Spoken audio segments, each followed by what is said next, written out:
अब होता ये है कि अजय जो है वो ऑफर करता है पवन को।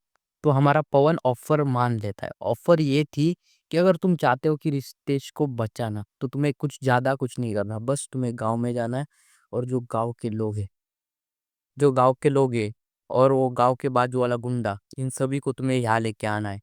अगर तुमने सभी को यहाँ ले आ पाए तो मैं तुम्हारे रितेश को छोड़ दूंगा, और ये करने के लिए सिर्फ तुम्हारे पास कल का दिन है।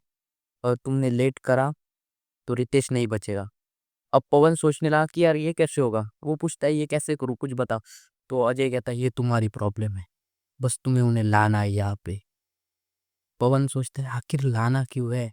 वो सोचते सोचते जा रहा था, वो देखता है कि गांव वाले उस घर की तरफ कभी जाते हुए दिखे भी नहीं इस 1-2 दिन में। वही गाँव वाले से पूछता है कि वो गाँव के बाहर जो घर है उसके बारे में क्या कहना है?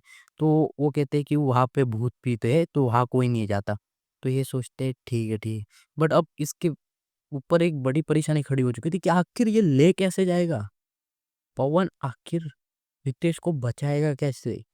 क्योंकि अगर कोई भी वहाँ नहीं गया गाँव से तो वो बचा नहीं पाएगा। आखिर ये अजय गाँव वालों को वहाँ बुलाना क्यों चाहता है? ये भी नहीं पता इसको। अब ये क्या करता है, जाता है गाँव में और याद करने लगता है कि कैसे इन्हें बुलाया जा सके, कोई कैसे उन्हें ले जा सके, खास करके वो गुंडा। और एक गुंडे को भी बोला है तो यानी वो गुंडा होगा तेज, वो आएगा नहीं यूं ही। अब पवन का दिमाग चलने लग रहा है, वो यहाँ सोच रहा है कि आखिर कैसे ले जाऊं इन गांव वालों को, कैसे ले जाऊं। इधर उधर घूमने लगता है।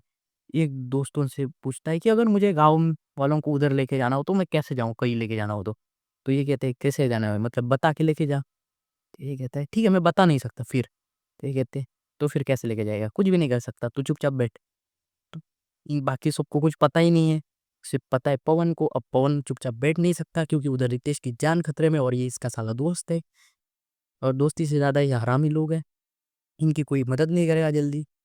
तो ये आइडिया सोचने में लग जाता है, काफ़ी देर तक सोचता है। तभी ना इसका एक दोस्त बोलता है, एक दोस्त के साथ मजाक करना चाहता था। तो वो क्या करता है, उस दोस्त को अपनी तरफ बुलाने के लिए एक झूठी खबर फैलाता है।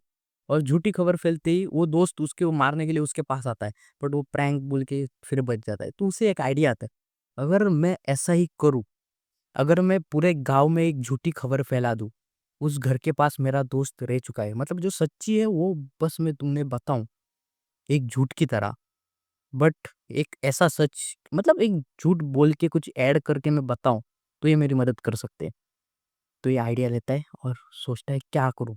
तो ये वहां से अपना गाड़ी के अंदर देखता है तो उसे एक मेगाफोन दिखता है, वो उसे उठाता है और उसे दौड़ते हुए जाता है गांव में, और गांव में बोलता है मदद करो, हर एक जगह पर मदद करो चिल्लाते हुए जाता है। गांव वाले सोचते हैं आखिर हुआ क्या है। तो ये जाते हैं उसके पीछे पीछे, ये गुंडे के घर तक भी पहुंच जाता है दौड़ते दौड़ते। गुंडे भी, ये बाकी लोग आ रहे हैं मदद करने, इसके आखिर हुआ क्या है, हमारे गाँव में आया वो लड़का इतना तेज़ भाग क्यों रहा है। वो उस गुंडे के घर के सामने से भी भागता है, गुंडा भी सोचता है क्या हुआ। तो प्रधान भी उसके पीछे जा रहे हैं।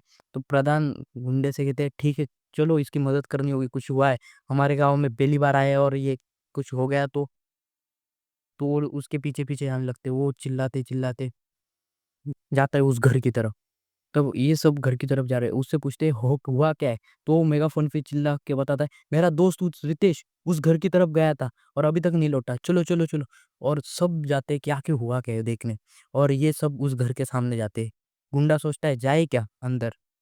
तो पवन तो दौड़ते हुए सीधा अंदर चला जाता है घर के। अब ये सब घर के बाहर खड़े हैं। अब ये सोचते हैं जाए कि या ना जाए, जाए या ना जाए। आखिर गुंडा कहता है ठीक है चलो जाते हैं।